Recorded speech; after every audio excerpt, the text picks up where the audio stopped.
Hello, everybody. Welcome back to the CrumeCast podcast. Today, we have my father, Tim Crume Sr., on with us, and we're excited to share some of our stories, a lot of the things that changed along the way for us in our paths and different trials and tribulations that led us to the point that we are today. So my dad is the founder of Crume Installations. He started it all with, it was scary what I did. I'm sure it was way more scary what he did. Because he's the one that actually decided to leave the 9 to 5, and I got to model his approach and not worrying about the 9 to 5. So for him, we're going to dig into where he decided to make the turn and take the risk of taking a chance on something that wasn't sure. Not working for somebody, but believing enough in himself to work for himself. So we've got him here with us. So thanks for being here, Dad. Obviously we've been through and done a lot together. Excuse me. I spoke a lot about, childhood and different things on the episode 1 that I did on my own. You were my and still are my constant. The first few years with Mom, obviously I was a mama's boy and I hated you. But in my mostly right at my teen years is when you and I really gained a father-son relationship, and not that we wouldn't anyway, but we didn't have a choice at that point. Right. So watching you growing up, I always seen you working. I remember Roto-Rooter, Mr. Rooter, Dawn Hire, Majority Plumbing, Publishers Printing. I remember that. I don't really remember you in any other role besides plumbing, besides publishers, for as long as I've been around, or at least as long as I've been able to notice things. Right. So you worked at Publishers Printing. That was kind of your first career to an extent, right? Mm-hmm. And then from there, you kind of went through a few different plumbing operations that you worked with. Well, basically, it started out with my dad. To be at 12 years old, he handed me a shovel and said, "Plug it in." That's where you got it from for Yes. me. Perfect. Yes. And then basically, I plugged it in. Everything from beating holes in concrete walls with sledgehammers and points, digging some crocks out in 100-degree weather. My dad believed in one thing: work. Right. And it wasn't easy work, but the difference is, back when I was a kid, we didn't know we were working. It was our usual day-to-day thing. Whether I was hoeing a garden or picking up hay or picking potatoes, it didn't matter. If I was picking rocks up all day out of the yard, that was my job. But I didn't know it was a job. We just thought that's what it is. It's what we were supposed to do. So we did it. And unfortunately, with a lot of the kids nowadays, they don't have that instilled in them. And I'm not even going to go there because it's irrelevant nowadays. But with my dad, yeah. He is my measure stick every day. He's been gone for 11 years this June, and June 2nd. And hasn't been a day went by. And I can't talk about it. So, just can't. If you knew my dad, you'd understand. He was a workingest son of a that ever was. I've never seen anybody work like he worked. Yep. He could work me in the ground. Believe me, he did it. Yeah. He had the for me especially, I was fortunate enough that technology boomed and different tools and all the different things that came out, along my journey. But for you had similar things, right? Where things were easier. And that's the really cool thing about being like generation over generation over generation is I see the differences between you and I. And, I'm much more tech savvy because tech wasn't really a thing for you growing up, obviously. But for him, even the old way of soldering, right? Like, melting the solder down. Like we had, torches and rolls of solder, and so by the time you became an adult or got into the field, it wasn't quite as intense as it was for him. So it's cool to see like the growth patterns of not only, generation over generation of employment, but also the changes and the improvements and the growth from each generation as well with what the world itself, gives us. Well, basically with Dad, everything that we did was manual, whether we were digging or putting a hole through a concrete 10-inch wall for the water and the sewer and the gas line. Right. We did it by hand. When I turned 18 and I realized that there was this thing called rentals, and you could rent trenchers and jackhammers, and I'm being very sincere about it. I remember distinctly, I was living over on New Cut Road at Yvonne Arms, just got married, had a new kid, and my first child, I guess I should say, but he called me, and I didn't care what it was. Somebody called me wanting me to work. Okay, I didn't care. And I said, well, he said, we're going to put in a water line over on Rangeland Road. Okay, well, Rangeland Road, over in Poplar Level area, the ground is like concrete, and I don't know why, I don't care. I've dug my fair share of them by hand. Well, I went to Thomas Rental, and I got to walk behind trencher. Never had much more than even seen one. Thomas, the owner, gave me a little walkthrough with it, and I loaded it on the back of my pickup truck and went to the job site. And my dad was like,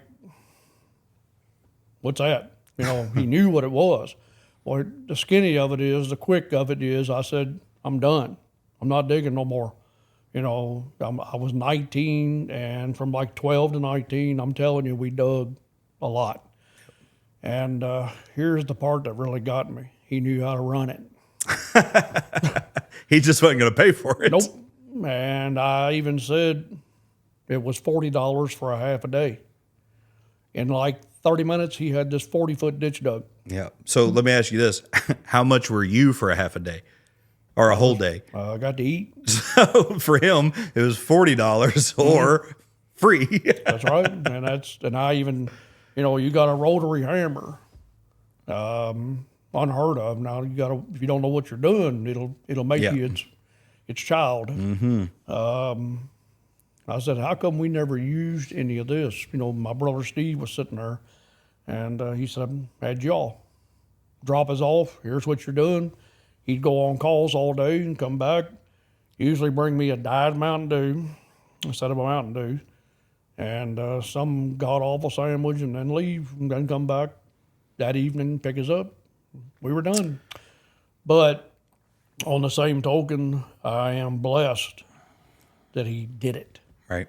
Because it instilled in me that I could just sit here for probably three days and tell you some of the jobs that I've done that you probably wouldn't even believe it. But it's because of how he was. Yeah. So with Granddaddy never really, your father, I call him Granddaddy,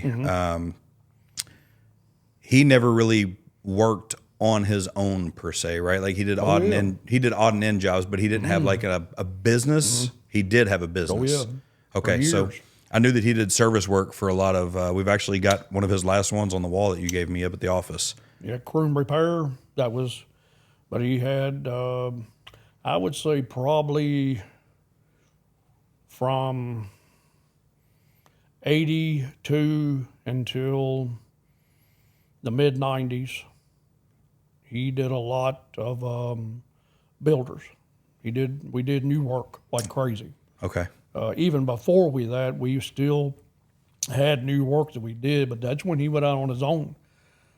He was completely on his own, self-reliant, doing new construction and repair work. You name it, we did it. We didn't care. Remodels, tear outs, and he did quite well. Managing his money, on the other hand, could have been a little better. But that's beside the point. So essentially you got to experience hard work, right? Relentless work, being good at something. And I didn't know until just now. I always thought that I knew that Granddaddy did things, but I didn't know that he actually had like, hey, I am a business that offers service. So you got that piece that you were able to see from him, right? So that's funny. So it goes even deeper to, obviously today we can't have this conversation. It would be awesome to have that with him.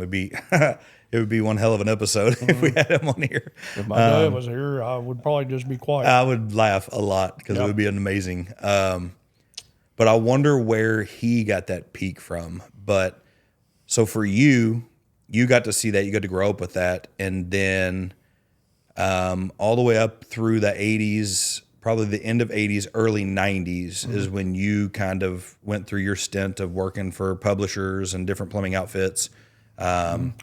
I actually started my own company part-time in the mid-'80s. I took Crume Repair, which was what his company name was, and to this day, you can pull my my credit report up, and it still shows Crume Repair where I'd filed taxes under that name. And that's a long time ago, 30-something years. But the biggest thing is I did a lot of remodels, tear outs. Me and my brother Bob, my oldest brother Bob,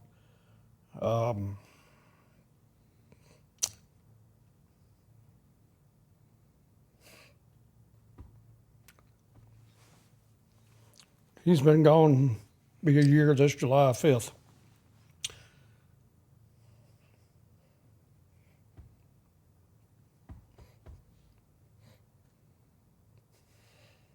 He was an But a good at. yeah. He was my teacher. Okay. I was some things I don't let out of the box.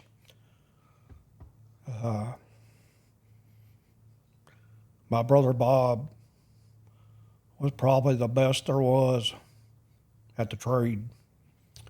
He was a perfectionist. Better have the vent going up, the letters. I can't even explain to you. It was a good trait. I'm not going to dog on my brother except for the fact that if you wanted to be taught something, Oh, he knew it. you were going to be taught. I hear everybody's stories, but nobody knows my story. I could do a whole episode on me and my brother when I was 11 years old, 12 years old, and the stuff that me and him did. Yeah, you wouldn't even believe it. And he had a lot of things that he had to deal with. So Yeah, I would say so. Our family is very much. There's a whole lot of the entrepreneurial spirit. oh yeah, I'm in that. So I got to work with Uncle Bob, and I know exactly what you're talking about. I remember the first time I cleaned a half-inch piece of pipe, and I used the whole width of the emery cloth to clean it instead of just the depth of the fitting. And he let me know very quickly that I didn't need to do it that way. The letters on the PVC pipe for a main drain, we're getting ready to bury it. You're never going to see it again. nope, doesn't matter. Letters needed to be facing up, and they need to be lined up. My dad being very unorganized. Yep. Don't get me wrong.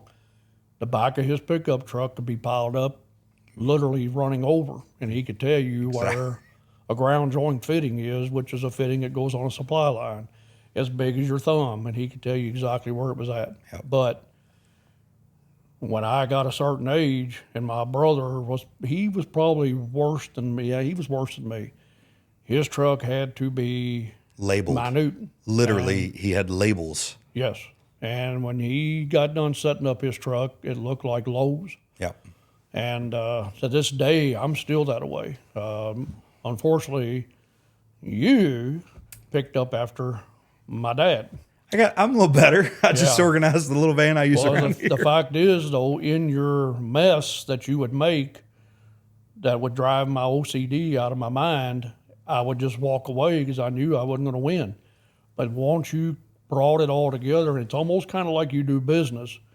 It looks like a mess until you get done, and boom, you're like, there it is. And it's like, well, I don't know how you did it, but you did it. So I just got to the point that I didn't care. So then we even got to the point where we would have races or contests, I should say, which I usually lost because when I get done doing something, I'd have to sweep, or I'd have to vacuum, or I'd have to clean, not you. So obviously you were 3 steps ahead of me because you only had 1 step to clean, and that was when you were done. Yep. I can't do it. To this day, I can't do it.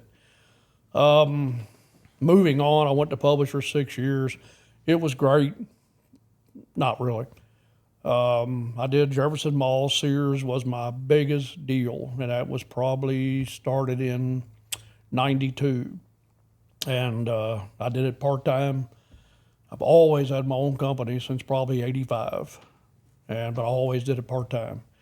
And then one day, oh my God, my lady at J Mall, her name just went out of my mind. Yeah. I know who you're talking about. Leslie Doyle. Wonderful lady, still is, I'm assuming. She, out of the blue, just called me and said, Tim, Leslie. I'm like, yes, ma'am. Need you to come to the store. Da-da-da-da-da. I thought, well, I'm in trouble. Jefferson Mall, Sears, was my store. And they said, we want you to take over the old store. And I'm just like, huh? You got to understand, that was a lot of work. Yep. 7 days a week, nonstop. You worked. Well, I called my dad. I got to try to get through this part real quick and said, hey, you ready to go to work? Which he helped me anyway when I needed it. Of course, he's like, yeah, what we doing? And I said, well, I'm getting ready to give me the whole store at J Mall. Well, that's good. You know, he was happy. That's how my dad was. Mm-hmm. And, yeah, he, let me tell you something. That man was 65 years old, putting in 5 water heaters a day. And I'm not lying. You don't understand unless you do it. The man was a machine, and if his body hadn't gave out, he'd be doing it now at 90 years old. He'd definitely be hauling scrap. Yeah. I mean, he hauled our scrap for years. Probably with like a rope. He used to get you out of bed. Yeah. You know, he'd roll up because let's be honest. At one time, you didn't exactly get out of bed. I was not a morning person. No. I'm still not a morning person, but I am a morning person. You have a choice. I have to. Yeah, you have no choice. Yep. Like this morning, I was a morning person. Tomorrow, I will not be a morning person. And he would go to, you know, if you wasn't up and ready when he got there to get your scrap, well, you were going to be. Yeah, I remember he used to get. We'll talk about this real quick, but he used to come when I lived in Bardstown, and I would load it all on a trailer. When I would unload every day, I'd just put it all on a trailer, and then he knew about when to come every week. And I probably spent $3,000 in freaking straps and tires. The straps more than anything. I don't know what the hell he did with them, but every time he'd show up, there'd be 30 dishwashers on a trailer, and half of them, you know, the back row, like half the dishwashers hanging off of the trailer. Yep. And he'd just take a rope and like tie it across the back. And I'm like, are you going to drive that down the highway like that? And he was like, it'll be fine. And I'm like, I'll get you a strap. And he's like, that'd be good. And and then I'd never see that strap again. Nope. It would make it like 2 more runs, and then I'd have to give him another strap. Like, it never failed. But he never lost the damn rope. He always had a rope, but he couldn't keep up with the strap. Yep. Or it was bailing. It was actually bailing twine. Yeah. So moving forward, so J Mall was a big hit, right? That's when it started getting real. Yeah. So that's more of the things that I remember. I remember doing bathroom remodels for Jefferson Mall. I remember getting into appliances, water heaters a little bit, but it wasn't a huge. It was 98. They sold a lot more appliances by default. I mean, everybody does, but. No, I just didn't do heaters. They did them. Okay. Yeah, that's right. You didn't have them then. They had you do appliances. Oh, yeah. They did a whole lot. It worked into water heaters. So what's cool is you weren't necessarily looking, you didn't have the goal of like, hey, I'm going to take all of Sears at Jefferson Mall, right? So you just went out and you did the best of who and what you were on every job. You took care of the customers, you did good work, you had good relationships. That's one thing I've picked up from you for sure, is talking to people and building genuine relationships, not just transactional ones. And you did that with Leslie and all the other people at J Mall. And through that came an opportunity to be able to be the only installer for that store. And then, fast forwarding through that, then it picked up at the next Sears location. Then it picked up at the next, and then you Basically, had they started talking to each other. yes. And then they wanted more, which is funny because that's very similar to like my journey with Lowe's, right? And to where we are today. So what was what was your mindset when she called you and she said, I want you to take it all? Well, they told me when I got there, because I honestly thought I had a problem with the customer or something. Okay. And so I get there, and Gil, the manager of the store, we were like, and I said, what's up? And you got to understand, I was a different person back then, a lot different. I was rough. A little rough. Yeah. And I didn't put up no BS off anybody, and I could back it most of the time. And I don't mean that in a bad way. I was just very straightforward, and I think that's what they like. But on the same token, I still had enough sense when Yeah. most times shut up, not Yeah. always. Fear probably was my driving factor, was the unknown. And I was like, and that's why I had to call my dad. Yep. I made a similar phone call. First thing I had to do was, after I left, is I had to call my dad. So now keep in mind, if I could tell you I had a pager, I can't tell you how many quarters I've used in my lifetime and how many times I pulled off on the outer loop, in Dixie Highway, you name it, using the payphone, the one Superman used to use. Yeah. And I'd like to have all them quarters back. But that's the biggest reason that, besides the fact that I did my job and I would work, I didn't care. They would call me and be like, hey, this customer can't have the water heater put in until 9 o'clock tonight. Okay. And I would do it. Midnight, I would do it. And my dad would do it. And it was just something that it was us. You had to do it as well, right? Because at that point, up until the last eight years, 10 at best, when we were installing, like there wasn't phone a friend, especially when I called you, it was, hey, Dad, I'm on this job in this wall oven. What? You need me to come save you? And I'm like, come on, man. Like, no, we'll figure it out then. And I'm like, okay. And like, that's, these scars right here. I dedicate those to you from not saying like, hey man, I need you to come help me. More of like, all right, I'm going to pick up this oven and cut my legs all to pieces. But at the same time, we didn't have time. We didn't have time to drive across town and help each other because we were it. And you were it. So, fear was the thought, right? So obviously you called your dad, you called granddaddy, and the support of him was able to push you past the fear, or at least settle it, right, to the point to where obviously you latched onto it and did it. The fact that my dad simply said, good. Yeah. That was it. Nothing else. Nothing else had to happen. Obviously, I was already familiar with the whole process. I was doing it for several years. Yeah. It's the fact that I knew it was time to, I'm either going to jump in or jump out, and I'm not going to jump out. And just the fact that my dad said, good, of course, to him, it was dollar signs, and he did. From there, it's been a journey. I had Lowe's at one time I'd had Sears, Lowe's, Home Depot, Best Buy, and Circuit City. I had every one of them at one time. And then when you came in with me later on, you did some of the craziest stuff I ever seen in my life. Which I wanted you. I didn't know you were going to go quite, we're going to put metal buildings together. And I'm like, no, I ain't. Hey, if they'd give it to me, I would do it. Yeah.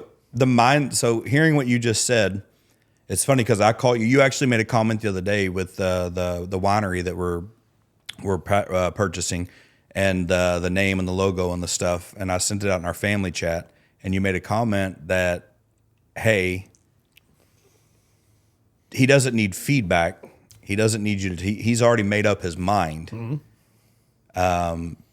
And it was just kind of like, hey, that looks good, right? You just needed the confirmation. And what's funny is it didn't matter really at that point when you called Granddaddy. It didn't necessarily matter what he said. Mm-hmm. In your mind. You were doing all of Jefferson Mall, and you were jumping in. You were jumping off the ledge, and you were either going to fly or you were going to fall. But it was just that was your person to make you feel comfortable, right? So like you're that person for me. So I call you all the time about crazy shit, and you never like. Me and Shelby actually had this conversation the other day where I'd said something to her, and she starts asking me questions about this and that, and I got aggravated, and I didn't even realize why I was getting aggravated. And then later I kind of thought on it, and I was like, hey, when I come to you, I'm not looking for advice. I'm looking for reassurance. Mm-hmm. And so I gained that from you, obviously, because when I call you, usually I'm just like, hey, just like I used to do, when I first started getting my feet wet, and like, hey, I'm putting TVs on walls now, and you're just like, okay, I'm going to put metal buildings together. Okay, I'm going to do home theater. Okay, like I'm going to build grills. Like, okay, like that was all the stuff that the opportunities that were around me that I was able to pick up and see. So yeah, like not even until just now thinking like that was something that you and I are really, really good at. And it makes sense because you're the same way. Like you didn't need Granddaddy to tell you what to do or how to do or what to be afraid of. Like, hey, all that shit, we've got that in check. It's all building up inside of us. Mm-hmm. I just need reassurance that like if the sky starts to fall, you're going to do every damn thing you can to help me push it back up. I'm walk at you. Yeah. And so like, that's again, a generational pass down. So we went through, essentially gaining all of the Sears stores and, bringing people on and having, installers. I think the biggest we got was probably at that point, it was, if I remember right, there was 5 of us total, you and I included. You mean installers? Was you talking about before I turned it over? Yeah, we went up. We got 5 of us, and then the Sears thing. Like that was the big pivot for me. Mm-hmm. You had started Appliance Depot. You had started your own appliance store out in E-Town. I remember. Well, I turned Sears completely over to you. Yeah. And I kept Lowe's on the back burner. And I was doing Lowe's, and I opened up, me and Wayne opened up Appliance Depot, and which was a used, and that's fine. It was something I just wanted to venture out into. But I ultimately went right back to Lowe's, and then I will add this. One thing that nobody ever gives any thought to is on this. One of the most, if I had to pick out one thing that you asked me for, and a lot of people might think this was, there was this or this or this. And it's like, no, you have no idea what it was. It was a young boy. And I was an I had to be a lot of times for different reasons. But there was a young boy that was begging me for my $3,000 computer. And that's what sticks to this day is the fact, for whatever reason, I said, here, I don't care. Do what you want. And you did. That is actually the first piece of equipment that you ever had that was you could solely do what you want. Yep. And when you got a hold of that, for whatever reason, I don't know why, only God knows, that was your beginning. That was really your beginning. Yeah, I can see that. Windows 98. Yes. I remember it was Windows 98. Mm-hmm. And I took that thing apart. I learned what motherboards were. I learned what RAM, hard drives, dial-up internet modems. Yeah, well, to be honest, because you were a bit of a rough one then, I would take apart and be terrified. So I would sit there until I could figure out how to make it work again, because if you got home and I like really broke it, like, oh man, he's gonna be pissed, because they were like uber expensive back then. The fact we even had one was like, Well, I bought that through Publishers, and they took it out of my check. yep. And I mean, in all fairness to me, I was patient in a lot of ways. Where I wasn't patient is if you wasn't listening to me. Yep. And I'm like that today. If you're not listening to me like a grandson, get ready. Yep. Now, obviously, I got to back off some now because every one of them can beat me up. So, but even then, they're not going to do it because I will get you. But mine and your relationship has always been,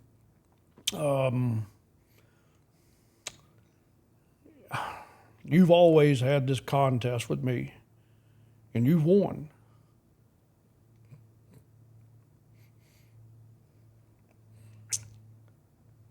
And that's a good thing. And you're still competing against me. It's your goal. Better businessman, better husband, better dad, better, it has to be, it's your goal. So it's funny that that's your perspective, right? So my perspective on that is, it's just like I do everything else. Like, what is everything that I look at that I love about you and that I respect about you and that I learned from you that's positive, and I make that who I am. But I do this in everything. I talked about the sponge, and then anything that I'm like, I don't know about, or like, oh, I want to try this different, I want to do this different. I try to go not as far away from it as I can, but just close enough to it to have awareness of it, right? So like mine and Sawyer's relationship is different than you and I had the relationship when I was 9 years old. We're different people. It's different times as well.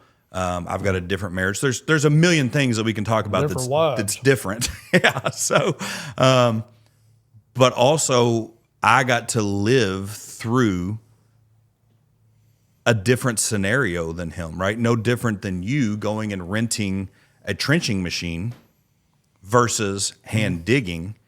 It wasn't that you didn't appreciate what your dad was doing. It was just that you were like, I still want to dig the ditch, but I'm going to go spend $40 and dig it a little differently. So I don't look at it as being like better. Like I 100% do not think I'm better than you. 90% of who I am is because of you. A lot of it is more of, I speak on this and some other episodes, the tools in a toolbox. I love using that reference, right? So every generation, especially for us, Granddaddy at some point was handed the tools for his life from his father or his mother or his uncle or his brother or whoever was most impactful in his life. And he has only the tools that they gave them, right? So at that point, he can recreate the same person that was before him or that taught him or gave him those tools, or he can take those tools and realize maybe there's 2 crescent wrenches or 2 channel locks, and I only need 1 pair of these, so now I have more room to put in a basin wrench or a different tool that can be used throughout life. So Granddaddy had tools. Granddaddy handed you those tools, right? You looked at it and said, this thing's messy as shit. I want to organize it better. And that was what you did. And then from there, you passed me a toolbox full of tools. Not all of the tools were useful. Some of them were good. Some of them were broken. Some of them were great. And then I got rid of the ones, not all of them, because me and you are still very, very similar people. And I have a lot of things that I need to do better on. But going through that toolbox and going, this is what I need. This is what I definitely want. These are some of the things that maybe wasn't as effective as they could have been. Maybe it rounded off the bolts or whatever. But here's something else. There's a whole hardware store of different tools. And I, just like you going and getting the trencher, I can get new tools and put them in my toolbox, but it's my responsibility, right? And it's not a betterment thing for me. It's my responsibility to look at the things that you've given me, just like you looked at the things that Granddaddy gave you, and add my own tools to that toolbox. And then it will always look different. It will always look, a trencher is much more efficient, right? It probably digs a better hole. It's way faster, and it's more profitable at the end if you continue to use it. So you added that tool to your toolbox, and your dad's sitting there like, well, he's doing this better than me. No. You never, I guarantee you never thought that you were better than Granddaddy. I never think that I'm better than you. I just have different tools in my toolbox. And one day I'm going to hand those tools to Sawyer, to my son. Mm-hmm. And I pray to God that he goes out and he finds and gets rid of the tools, and he puts new tools in his toolbox for life, so that he can be the same as me for all the things that I'm proud of, but different than me for the different tools that he can find that are more effective in his life. So that's how I've always looked at it. That's how I still look at it. I never look at the like, oh, well, look at this growth versus this growth. Like, no, if I didn't do the shit that I did and we didn't have the relationship that we did, I did an entire portion of, like, I wouldn't change anything. I wouldn't put you and Mom back together. I wouldn't make us have the best relationship in the world when I was 5. Like, none of that. Like, I do not want any of that. I want what I have today. Mm-hmm. Me and you can have very real conversations. We butt heads on a lot of conversations, but we also find middle ground or an acceptance of each other on our differences of opinions. Like, that wouldn't have happened any other way than me being raised the way that I was raised, shown the things that I were shown, whether they were good, bad, ugly, or awesome. And it molded me into the man that I am today. So there is no better. It's just different. No different than the shovel versus the trencher. Like, it's the same job. I'm still a father. I'm still a husband. I'm still a son. I'm still a brother. I'm still an uncle. All of those things are the same, just as you are, but I'm digging my ditch different. Mm-hmm. But we're still digging ditches. Mm-hmm. At the end of the day, when we look at it, it's a ditch. Mm-hmm. And like, that's my goal. My goal is to go, can I get a trencher? Can I put a different tool in this toolbox? Mm-hmm. So I don't ever want you to feel like that, because I don't. I genuinely don't feel like it's a competition. If anything, it's like, hey, I'm looking for you to be proud of the decisions I'm making, right? Mm-hmm. I'm looking for you to validate me. If Sawyer if you see him acting like me, but maybe you see a difference in the way that I handle him, it's not like, hey, I'm doing this better than you. It's me going like, hey, are you proud of the way that I'm doing this? Mm-hmm. So I know there is a variance there between the way that you and I do look at that perspective, and we don't necessarily talk about it like probably we should, or like we are right now, to have that understanding. I've got tons of people, and majority of all of the people, especially early on for me and my growth and the success of the business and whatnot, stemmed from you and your relationships. You know, the Kennys, the Waynes, Dennis, all of those people was introduced to me through you. Mm-hmm. And then my relationship that was built through them stemmed from yours, right? Mm-hmm. And I've learned so much from each of them. Like, Wayne was always really good at finances. He was a penny pinching budgeter, right?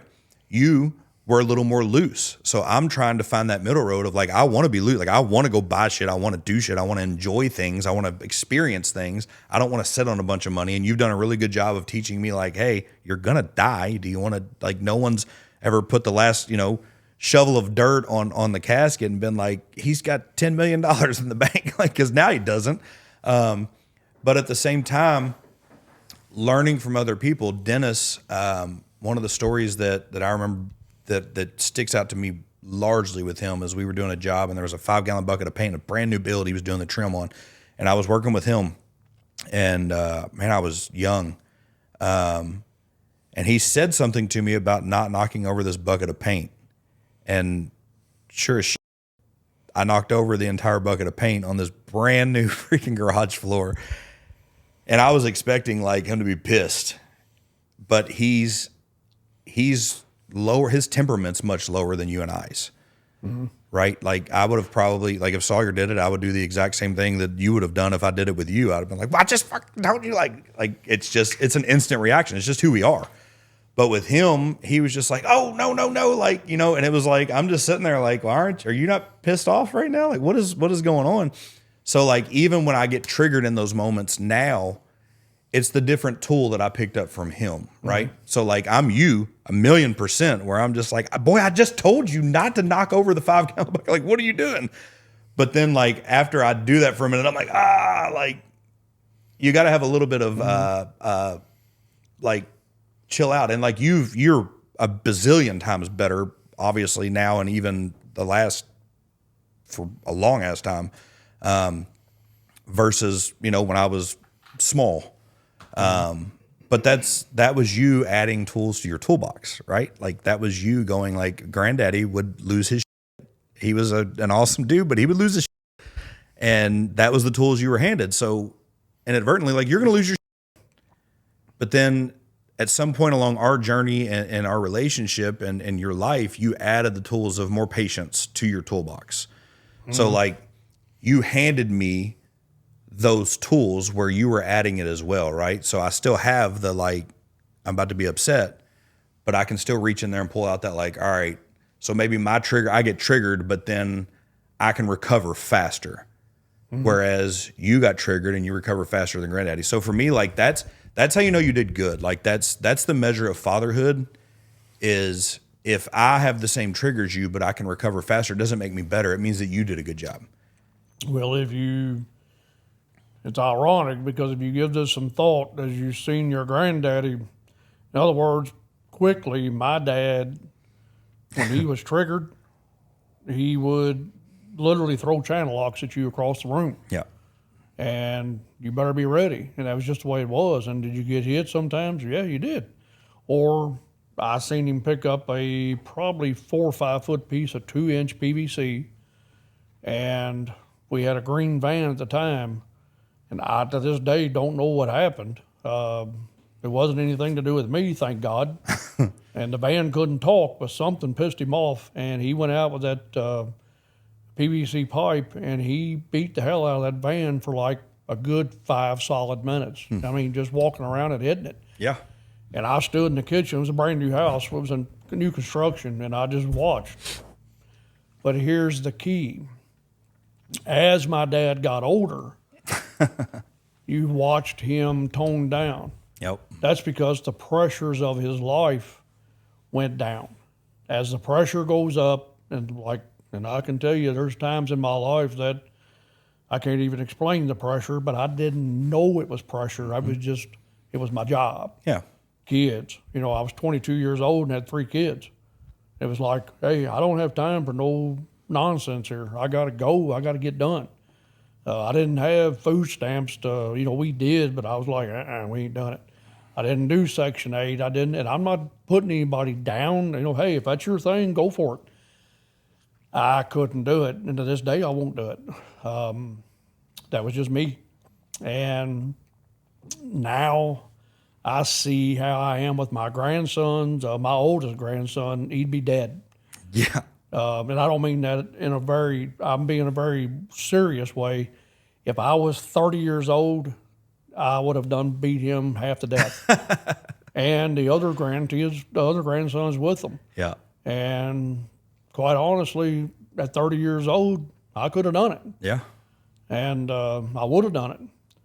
And I would have got my point across just like my dad did. And quite honestly, it wasn't always a bad thing. No, I think so there's a difference between abuse and getting your attention. Yeah, 100%. I would say that were there times in our relationship that it could have been handled differently? Probably, but I guarantee you when Sawyer's 38 years old sitting here talking to me, he's going to say the same thing. Mm-hmm.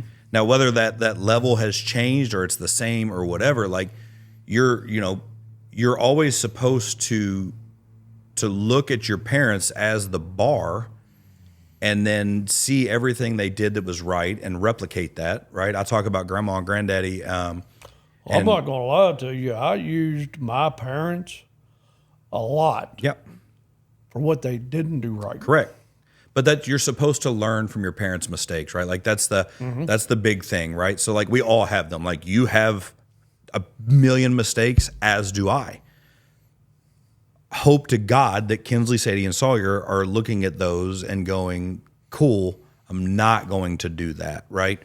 That's but that goes back onto the person. And I talked about this in another podcast of like, at some point it becomes your responsibility for your parent not to teach you and parent you anymore. There comes a time where you have to dive into books or therapy or whatever that looks like and get the tools, put them in your toolbox. At this point, you're free to do whatever it is you need to do to better your life. So looking back and seeing, hey, grandma and granddaddy did this, I'm not going to do that, right? And I 100%, I know them well enough to know that like you have done that. We actually had this conversation the other day when I'm like, you're not them. You've already surpassed that point. Mm-hmm. And you're good. Like you're good. Like that's our responsibility. That's my responsibility to go like, hey, you did this and I didn't like it. So if I do it, then I can't, I didn't, then I'm just transitioning into the same thing. Especially, as you get older, you have definitely mellowed out a lot. I love watching Sawyer around you because it cracks me up. And then, the other grandkids as well, where I'm just like, who are you? What happened? When I seen you feed a dog from the table, I was like, the hell happened to you? So looking at the business perspective, so well, as far as the grandkids, I get to send them home. Yeah, that's also very true. So from a business perspective, you're in your 60s now, which you love. What was the main contributing factor to your success from like a mindset? I talk a lot about, fear exists, but don't be afraid to fail, and be more excited about what can happen than you are about what could go wrong. And then at what point were you like, I'm going to jump off the cliff? What was your mindset in the point where you were like, I'm taking Jefferson Mall, even before you called Granddaddy, like, right? You've already made the decision that you're going to do that. You just needed that, like that pat on the back, if you will. What was the mindset when you had that conversation and walked away from it? From Dad or from them? From Sears. God. Yeah. That's it. So it was a calling. It was like, this is what I need to do. Even in my worst days of being a human being, and I won't go into details, we've all got our skeletons in the closet. My worst days that even now, when you're older and you're able to see what if you could go back and talk to that 20-year-old guy and sit down with him, because that's not you anymore, but you remember him. There was never a time, nor now. God has always been first in my life, even when I was being a dumbass, because he's the reason why I turned around. So if I was doing something that I knew I shouldn't have been doing, and in some cases you don't even know you're doing it, and you realize, let me tell you, when something don't bother you anymore, you better get help. Right. Because you're in trouble. So if treating your kid like a piece of shit doesn't bother you anymore, and so that means something's wrong, you better get help. It's, I still have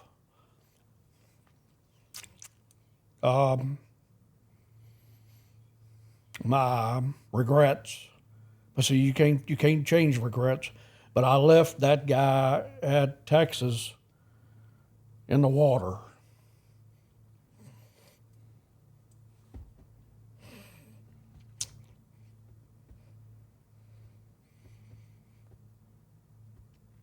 So after carrying after dragging him around for about 30 years behind me, I was literally able to drown the son of a. And now the challenge and the opportunity that I'm having the privilege to deal with makes everything else look small. But I appreciate that the fact that God, that Christ feels like that I am worthy enough or strong enough to be able to do what I'm getting ready to do now. Yeah. So the pain, we talk a lot about, and that's 100% a Ruck quote. The pain is the path. Mm-hmm. The pain in your path defines who you are, right? So going back again, for me, even the bad things that I've done and the pain that I've been through there's no change in it, because we wouldn't be sitting here today having these conversations the way we're having them if you hadn't made the mistakes that you had made and I hadn't made the mistakes that I had made, and the mistakes that we're going to make from now on, right? Like, there's only one perfect person, and it definitely is not us. So you led that through faith, right? The decision to say, all right, I'm all in, I'm going to be able to do this. And at that point, you're a one-man crew with the support of Granddaddy. I was 90% by myself. It took me 3 hours to do my first over-the-range microwave. Yep. It's usually a 15-minute job, and I was terrified. So I hid in my Ranger truck.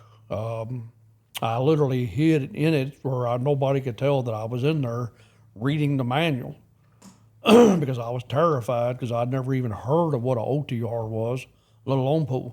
Well, I mean, at that point, yes, I had heard of them, but I didn't have any, like, oh my God, how do you? I didn't have the internet. Yeah. I didn't have YouTube. I didn't. And I didn't have my dad on a lot of things because he didn't know how to do it. He knew how to use a shovel. Yeah, he knew how to do plumbing. But the appliances was a whole different ballgame, Yep. man. Quite honestly, the wall ovens, the cooktops, the OTRs, the range hoods, the through-the-wall air conditioners, through-the-window air conditioners, the downdrafts. You can't even describe it.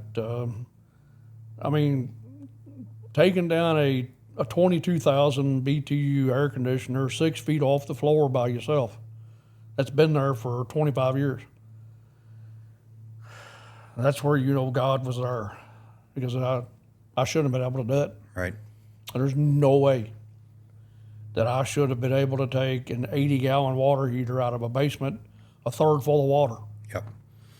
So strength through faith and determination, essentially, right? Like, hey, there is no room for failure, so we can't. If you would have led by fear in those moments, then we wouldn't be sitting here today, right? Like, I would have probably been working somewhere, and I tried it with computers. I'm a nerd. I love gadgets and tech. But like, in those moments, had you let fear lead you,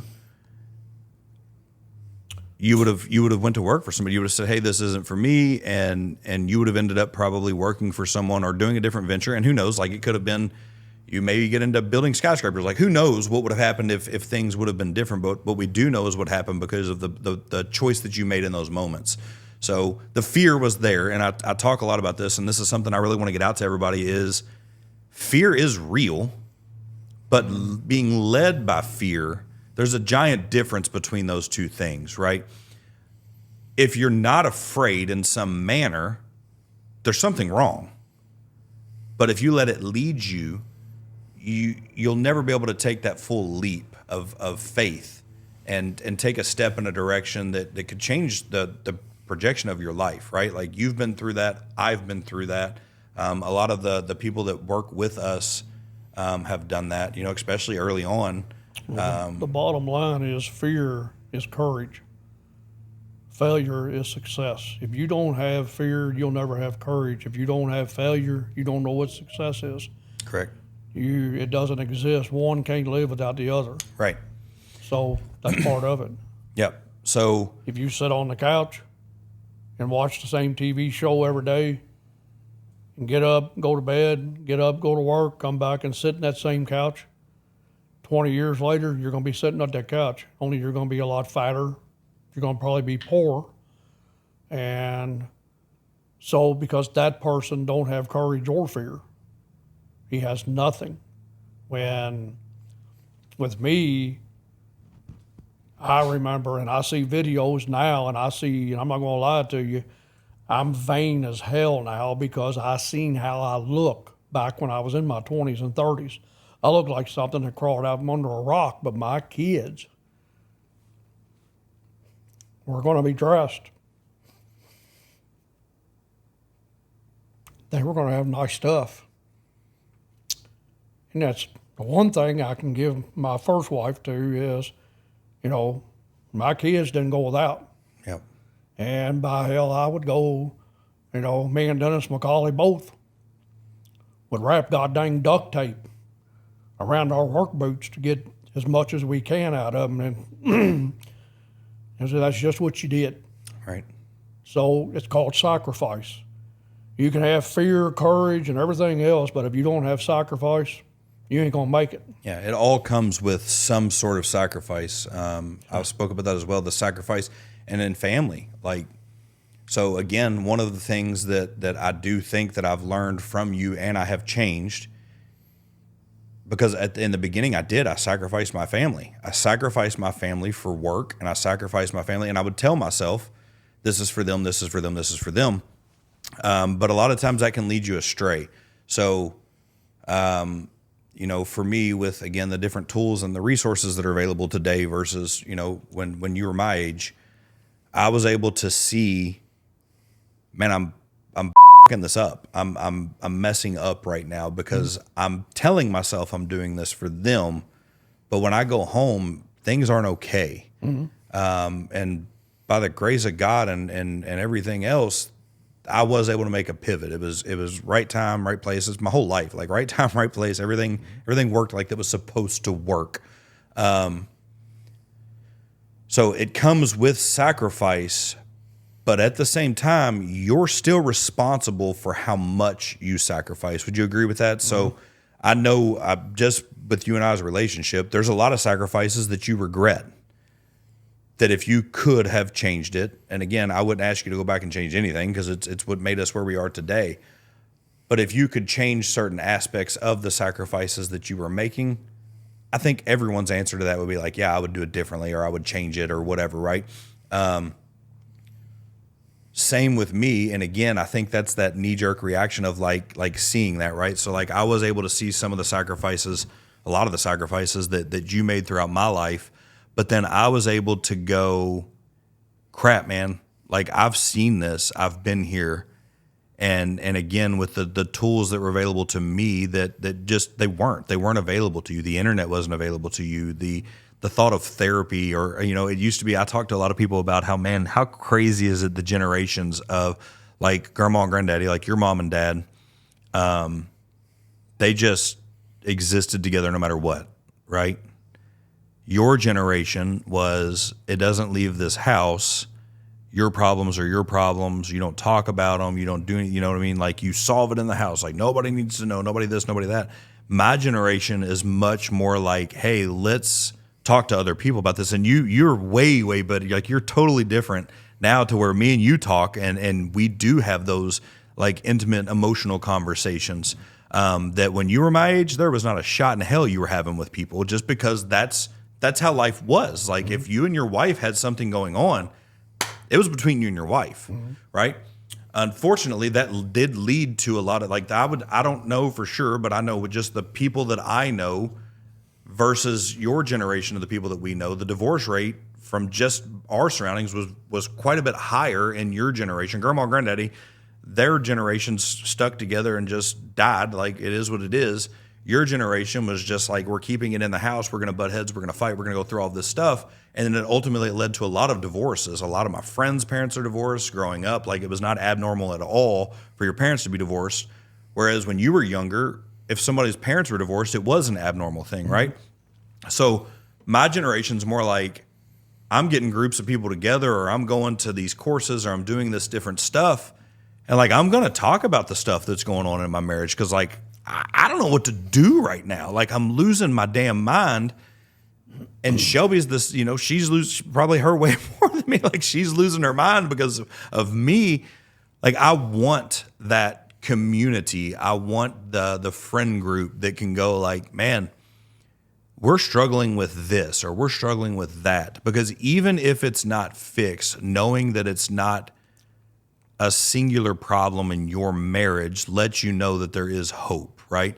So, I love the generational differences and the things that come through, like the work ethic, and like what you said earlier about, like, I don't know how much it's happening today. How many people know that you just go to work, like you just go at it and you just kill it, and like you've instilled that into me, and I'm able to pass that down to my children. And there's a lot of people that don't. They don't, either their parents didn't instill it into them, or they threw that tool out of their toolbox and decided not to use it in their life. And now, they're 35-year-old or 45-year-old kids still living with them, and they're like, well, I don't know what's going on. And people are people, and like, however it is that you live your life, it's up to you. But like, for me, I want to see my kids like get at it. I want to see them be successful. I want to see them move out. I was 17 when you built your house where you're at now, and like, I'm like, hey, I'm just going to stay here. And I hope and pray that Sawyer takes that tool from me, right? And you did the same thing at that young age. You took that tool and you said, hey, you were with mom. You guys were having a baby. You were under 18 years old, and you did what you needed to do to get to where you wanted to go. And I 100% learned that from you. And then I was able to replicate that at 17, and I moved back in to be able to help pay for my wedding for a few months. And then I was like, I'm ready to get back out here and do my thing, right? Like, I need to be independent. It was 9 months. Whatever. 9 months. That's not terrible. No, it was strictly just to save money. Yeah. Thank God. I think ultimately, like us having this conversation, and I definitely want to bring you back on so we can keep diving into this. It's not just something that was developed with me. I'm not this guy that woke up one day and decided to start a business or run a business or grow a business, or put different tools in my toolbox, or do something different than his father or his mother or anything else. I think it's something that's generational that you and I are good at looking at. And that's something I think that people can understand or learn or hear. And maybe some people are doing it, and maybe some people don't realize that that's something they can do, is look back through the generations of your life, or look back at your parents, or look forward to your children, and make sure that you're looking at the tools that were given to you, and get rid of any of them that aren't serving you today. Don't be afraid to put new tools in your toolbox. Don't be afraid to go out and rent a machine that you have no clue what you're doing on. But don't forget what made you you at the same time. Like, you made me who I am today. Zero doubts. Did you hire everyone at that office, and do you manage them every day? No. But I do, because of you. So make sure you're looking back, and that you're understanding where you came from, and make sure that the things that were instilled to you that serve you and serve others, that you're using. And don't be afraid to try some new things and take risks, and make sure that you're not led by fear. And if you don't have someone like I have, like my dad, that was able to teach me not to be led by fear, be the one that teaches your son or daughter or niece or nephew or friend to not be led by fear. Take a leap, but like I've spoke about before, don't jump off the ledge unless you know the parachute's going to work, right? Like, at least make sure it was tested. Don't quit your job. Don't go all in. But I think what it boils down to is, be aware of your surroundings. Be aware of the people that have influenced you. Be aware of what's serving you today. Don't be afraid to try something new.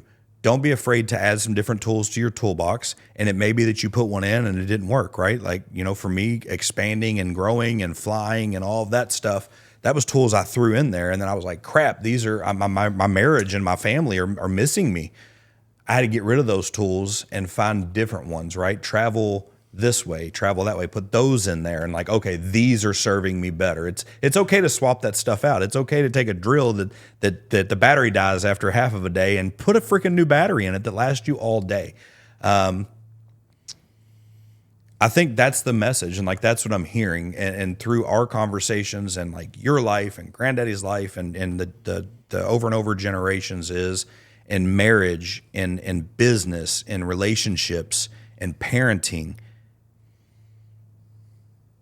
Don't be afraid to do it differently, but also ensure that you're looking at what did work and what will continue to work and implement that into your life. Well, even, the work aspect's fine, but I can also even add in, from my perspective, is I remember growing up that a vacation to me growing up was going fishing. We didn't do vacations. I mean, I literally didn't even know what one was. Maybe going to the steakhouse. I don't know. I think we went to the lake with the Gildas one time. Well, I know we did. But irregardless, we never went anywhere. I didn't even know where Indiana was. Literally. But then when I got, and your mother had somewhat to do with that too, the simple fact she did know.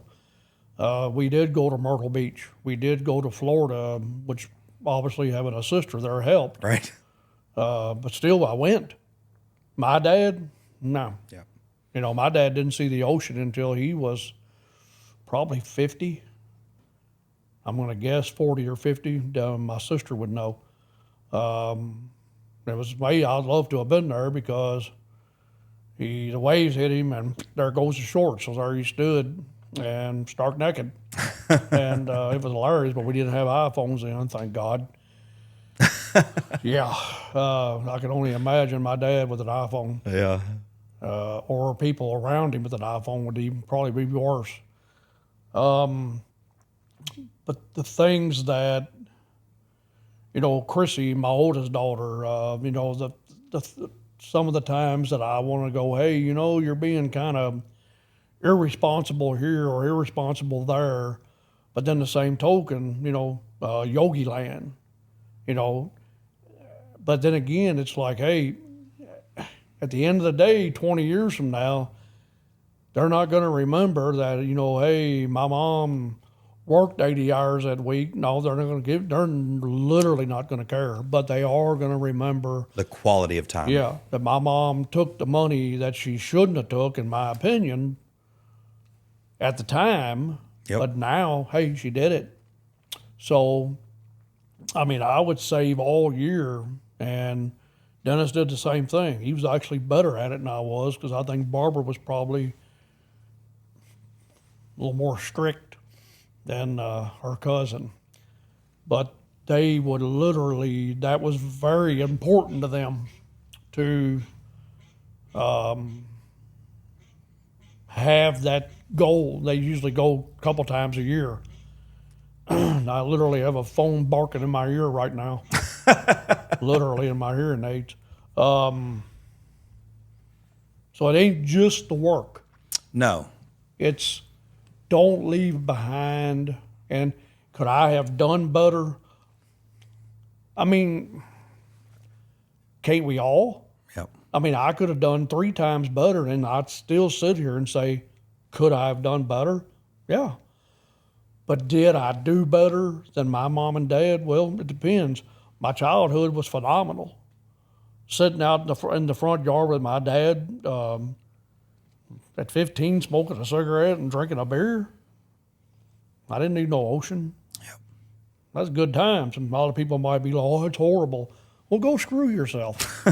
I mean, while your kids playing PlayStation, I sat out there with my dad and listened to the crickets and everything outside. I can still hear to this day.